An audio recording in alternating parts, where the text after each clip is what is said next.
Hey, what's up, everyone? Alright, so we're back at our 20-day challenge, and that's day 4.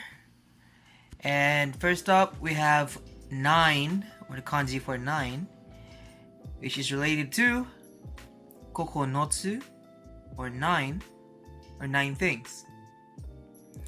Second is rest day, or rest. It's related to yasumi, which is rest, vacation, or absence. Second, kyujitsu, which is holiday or day off. Third would be QK, or break or recess. Then last would be natsu yasumi, which is summer vacation or summer holiday.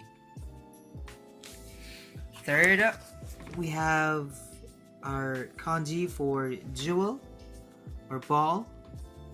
So it's related to meidama, which is eyeball, and tamago, which is egg. Fourth one would be gold, or the kanji for money. So we have the first relation to okane, that's money in Japan. Second would be ryokin, which is a fee or charge for a fare. Alright, so let's go to our example. Yasumi de kono okane de tamago o katte kureru?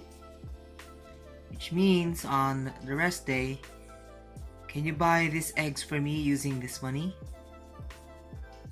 Or to, more clearly say it out in a good sentence, on your rest day or on the rest day, using this money, can you buy eggs for me?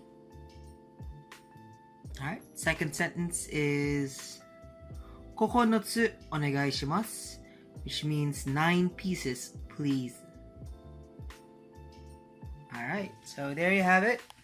Our day 4 in grade 1 kanji in Japan. Thank you for watching.